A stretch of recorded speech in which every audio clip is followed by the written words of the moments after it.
Haunting Adeline is finally being adapted into a movie, and it's pretty concerning as the book itself glamorizes rape, and I fear that once it reaches a mainstream audience, it's going to be harmful to both men and women of alike. This topic is not going to be me talking about whether or not the book is well written by any means, and it's not an argument of whether or not fictional things should include sexual assault in depictions of some type of manner. My argument is that I believe Haunting Adeline frames sexual assault as a desirable, romantic, and ultimately rewarding thing. And this is why it shouldn't be adapted into a mainstream film. So what is Haunting Adeline? Haunting Adeline is a dark romance book. The Amazon summary for this book describes it as, for Adeline Riley, moving back to Seattle was supposed to be the perfect fresh start. With her flourishing career as an author and the inheritance of her late grandmother's Gothic mansion, there was nothing standing in her way. But Adeline isn't alone in Parsons Manor. It isn't the angry souls haunting the hallways of her childhood home that Adeline fears. It's the mysterious break-ins, roses appearing, and threatening messages that somehow sound more like eerie promises. Adeline has a stalker. Yet she quickly discovers she's not the first person in her family to fall victim to a shadow in pursuit. Left behind are her great-grandmother's haunting journals, detailing the story of her own phantom and subsequently her brutal murder. Parsons Manor now holds more than just Adeline's memories. It houses a grim future that could lead to history repeating itself, if she doesn't fall in love with her stalker first. So already it comes across as a dark romance book, nothing seemingly wrong with it. It's a very normal sounding subscription. Oh my gosh, summary. And it sounds like something I potentially might read too. I mean, I don't mind a dark romance when it comes to maybe a person and like a stalker, like I myself love some Benjamin Poindexter. I have my own fictional likelihood that I go after, but I don't romanticize it. I mean, I recognize that it's bad, but my point here isn't the whole stalker relationship thing. I don't think that's as big of an issue. At the beginning of the book, there are 4 given warnings for people that may have had triggering topics, stuff like that. But there's 4 warnings, and here are them as I quote. Violence, CNC, human trafficking, and disturbing elements. All of those, I mean, the violence, disturbing elements, human trafficking are all pretty normal. Not normal, but average warnings. CNC is where it gets a little rocky. Let me define for you CNC in a sexual term. CNC is defined in sexual context as consensual non-consensual. It is a BDSM roleplay practice where partners agree in advance to engage in sexual scenarios that mimic non-consensual acts like forced sex or rape play. The key here is partners agree in advance to engage in sexual scenarios that mimic non-consensual acts. I'm going to say it one more time. Partners agree in advance. Okay, now that we got that clear, let's look at the infamous chapter. In the book Haunting Adeline, there is one specific chapter that is constantly talked about and referred to, and it is chapter 16. If you've heard anything about the book and you've heard anything about a gun, it's this chapter. Now let me give you some direct quotes from the text. I read through the chapter before this. Let me give you some direct quotes that I took out of the text. I strain against him. Please don't do this. And she also describes herself as feeling in pure terror, the situation being pure terror to her, and her freezing up in fear. Now the key here is her saying, please don't do this, as a sign of her saying no, that's a no, and her straining against him is a form of resistance. Can we agree on that here? Cool. That's 2 ways she is saying no. physical resistance and verbal resistance, which are two things. It's her saying she doesn't want to have anything like that. Her saying, please don't do this, was done before anything sexual happened. In that scene, though, she is asked to strip out of her clothes, and then she says, please don't do this. So she has already been engaged into this activity and then says no. And then while she's being stimulated down below, she is straining and resisting against him, but she describes him as being too strong. Throughout the chapter, it is mentioned quite a bit that she is physically aroused, as well as the fact that she has a couple of moments where she moans or makes noises, and even against her own will, really. And here is where there really is no argument. We have a character who has actively said no, shown physical resistance, and is becoming physically aroused and moaning.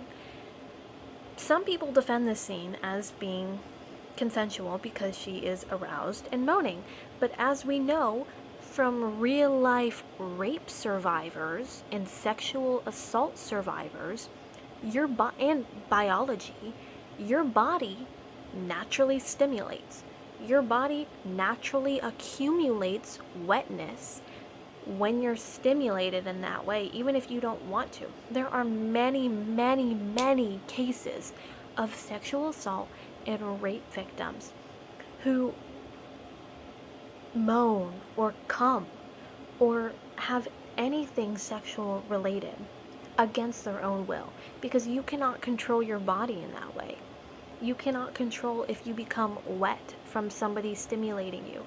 These are things you cannot control. Just because you are wet or moaning does not mean you want to be participating in what is happening.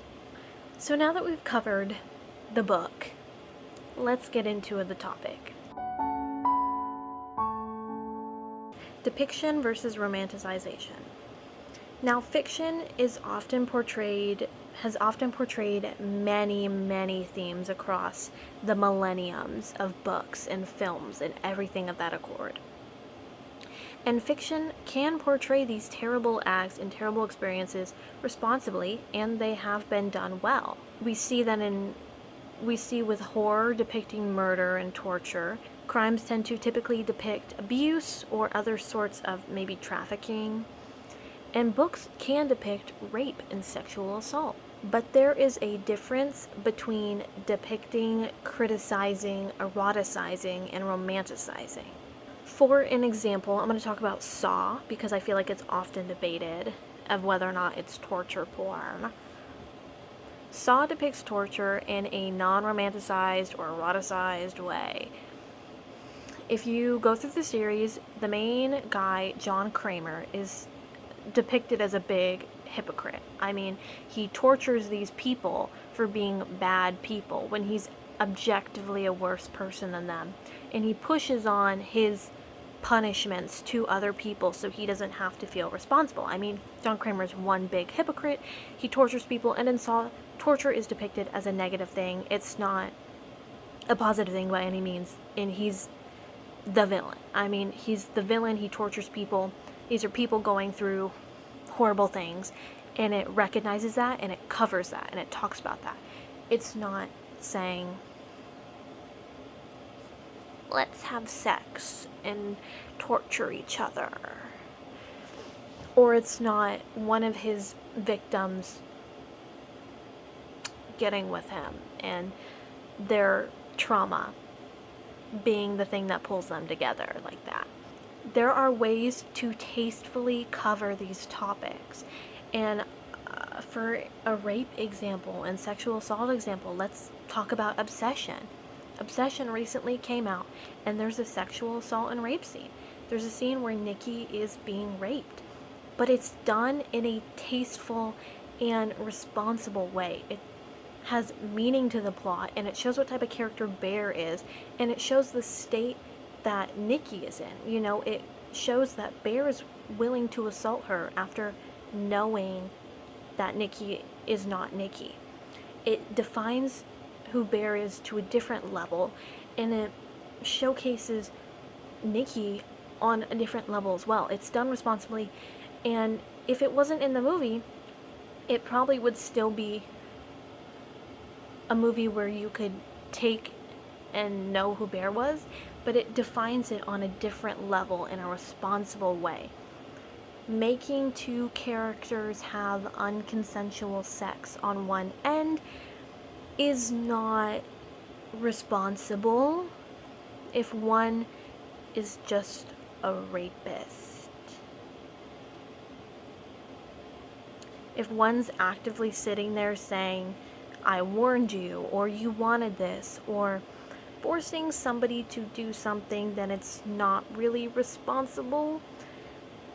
And it's also not consensual, because nowhere previously in the book does Adeline and Zayden Meadows say, let's engage in non-consensual acts later on.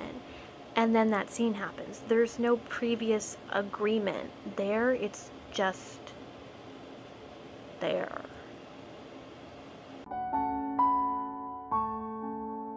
So why can this influence readers and watchers alike? We already know that the media doesn't control people, but it definitely and absolutely shapes norms, expectations, and attitudes around everything. For women, it can create discussions like confusing coercion with passion in a sexual time. It can make women, especially young women, believe that persistence can equal to love, and that these boundaries that they put up are supposed to be broken by a man if maybe they're attractive enough. And it can also lead to expecting dangerous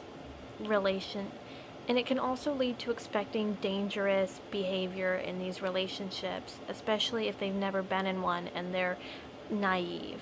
I mean, we see it all the time, even now. There's women that get into these relationships with known bad men because they want to be loved, and we can't fault them for that. But at the same time, it's like, is the media portraying them this way, and that's why they're getting into that relationship because they think it's okay?